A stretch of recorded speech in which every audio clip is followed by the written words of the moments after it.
Black Coffee is a mystery novel by Agatha Christie, first written as a stage play in 1930 and later novelized by Charles Osborne. As part of Christie's legendary Hercule Poirot series, the story follows Poirot as he investigates the theft of a dangerous scientific formula and the suspicious death of its inventor, Sir Claude Amory, amidst a tangled web of family secrets and international intrigue. Summary. On a calm spring morning in 1934, Hercule Poirot sat contentedly in his Whitehall flat, savoring a second cup of rich, velvety hot chocolate. The famous Belgian detective, fastidious as ever, was growing restless. With his dear friend Hastings back in London on business, Poirot yearned for a challenge worthy of his little grey cells. His wish was soon granted when Sir Claude Amory, a celebrated scientist, called upon him with an urgent and delicate request. Sir Claude had been working on a formula for a new and devastating explosive, something so potent it had caught the attention of the Ministry of Defense. But danger lurked close to home. Sir Claude suspected that someone within his own household was plotting to steal the formula. Trusting neither his family nor his staff, Sir Claude implored Poirot to come to his country estate, Abbots Cleeve, to secure the document and deliver it safely to the authorities. As Poirot prepared for his weekend journey, the mood at Abbots Cleeve grew tense. Sir Claude's household was a gallery of troubled souls: Richard, his son, restless and embittered; Lucia, Richard's beautiful Italian wife, haunted by shadows of the past; Edward Rayner, the mild-mannered secretary, discreet yet ambitious; Barbara, Sir Claude's lively niece with a sharp tongue; Caroline, his fussy, gossiping sister; and Dr. Corelli, a suave and enigmatic Italian guest with an unnerving fascination for poisons. On the eve of Poirot's arrival, Sir Claude gathered his family around the dinner table. The atmosphere was strained, every smile tight, every word tinged with unease. Lucia slipped away, her nerves fraying. Richard simmered with frustration over his father's domination. Meanwhile, Dr. Corelli charmed the women, his dark eyes keenly observing everything. Later, in the drawing room, light conversation turned morbid as Corelli delighted in recounting the properties of deadly substances, casually pointing to a forgotten tin of medical supplies that included morphine, strychnine, and hyoscine. The mention of a swift, painless death stirred something fragile in Lucia, who reached for the bottle with a trembling hand before regaining her composure. Sir Claude, observing his household's unease, had already decided on a drastic course. He summoned the butler, Treadwell, to lock all exits and arranged for the detective's early arrival. At precisely 9 o'clock, he announced to the assembled company that his top-secret formula had been stolen from his safe, most likely by someone in the very room. He proposed a simple solution: the lights would be switched off for 1 minute. If the thief quietly returned the formula to the table, the matter would be closed. Otherwise, Hercule Poirot would arrive shortly to conduct his investigation. Darkness fell. The room held its breath, broken only by the sound of shifting bodies, a metallic clink, and then a sudden crash. A scream pierced the air as the lights blazed back on, and Sir Claude was slumped in his chair, his coffee cup fallen to the floor, lifeless. The formula was still missing. Poirot arrived to find chaos. Family members wailed, accusations flew, and Sir Claude's body was swiftly removed. Calm and unhurried, Poirot began his work, his sharp gaze sweeping over the faces shadowed by grief and guilt. Richard's bitterness, Lucia's terror, Corelli's smooth charm, Rayner's nervousness, and Barbara's cheeky indifference all fed his suspicions. The detective learned that Sir Claude's coffee had been bitter that night, and suspicion naturally turned to poisoning. But Poirot knew that beneath every surface lay deeper layers. He noted Lucia's agitation, her whispered conversations with Corelli, and the moment when she had switched a coffee cup meant for Sir Claude. The glances between Richard and his wife spoke of tension, of jealousy sharpened by past betrayals. In a quiet moment, Poirot approached Lucia, drawing from her the story of her youthful entanglement with Corelli, a man who had ensnared her in Italy and now sought to pull her back into his web. She trembled under the weight of this confession, her every word wrapped in desperation. Corelli, meanwhile, danced around Poirot's inquiries, charming and evasive in equal measure. Rayner, 2. Revealed a nervous strain.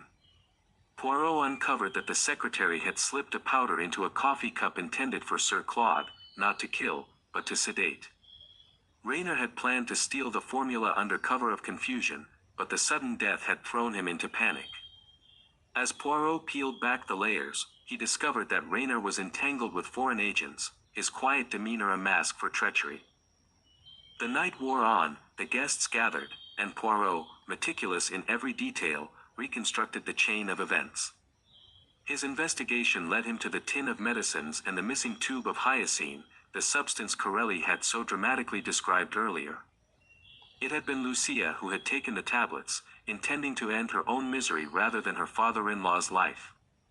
But when she switched the coffee cups, the poisoned drink fell not into her hands, but into Sir Claude's. With careful precision, Poirot assembled the household. In a quiet but firm voice, he revealed the truth. Lucia, driven by despair and Corelli's pressure, had planned her own death. Corelli, sensing opportunity, had schemed to take the formula and sweep Lucia away. Rayner, in his own clumsy plot, had only fueled the chaos. Sir Claude's death was a tragic accident born of overlapping betrayals and desperate hearts. Poirot's words fell like pebbles into a still pool, their ripples shaking each listener. Lucia crumbled in tears, Richard gathered her into his arms with a mixture of sorrow and forgiveness, and Corelli, his mask slipping, found himself in the grip of justice. Rayner, cornered by the detective's piercing deductions, confessed with shaking hands. As the police arrived to carry away the culprits, Poirot turned to Hastings with a faint smile, his little gray cells once again victorious over human folly. The sun rose over Abbott's Cleeve, casting long shadows across the lawn. As the household stood in the hush of aftermath, the weight of secrets laid bare at last.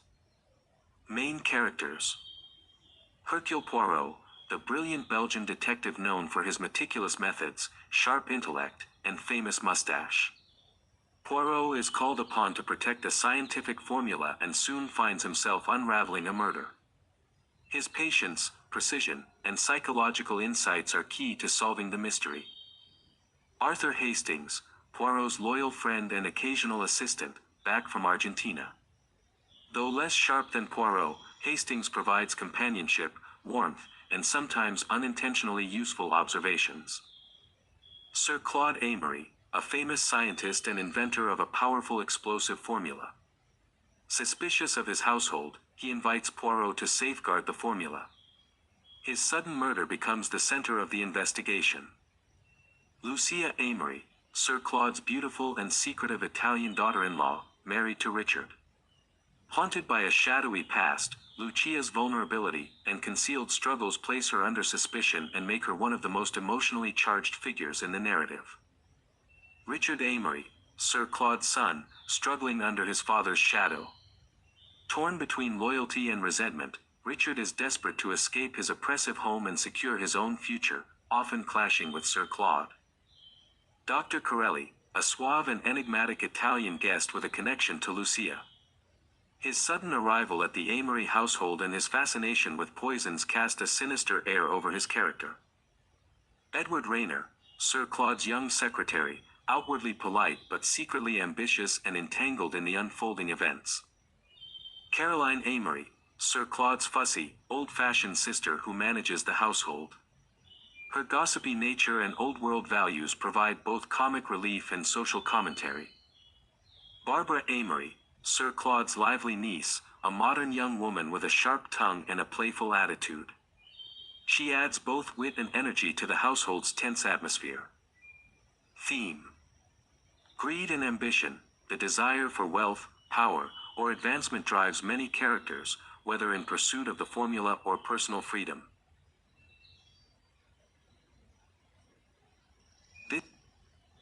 This theme lays bare human frailty and the destructive potential of ambition. Secrets and deception, nearly every character harbors a secret, from personal betrayals to criminal intentions. Christie masterfully explores how deception can poison relationships and obscure truth. Trust and betrayal, throughout the novel, characters grapple with whom they can trust. Suspicion festers even within family ties, creating emotional undercurrents that heighten the mystery's tension. Science and morality. Sir Claude's explosive formula symbolizes the moral dilemma surrounding scientific discovery and its potential for both progress and devastation, a prescient theme in the interwar years. Foreignness and otherness. The tension between English characters and outsiders like Lucia and Corelli reflects period anxieties about foreign influence, blending cultural mistrust into the personal dynamics.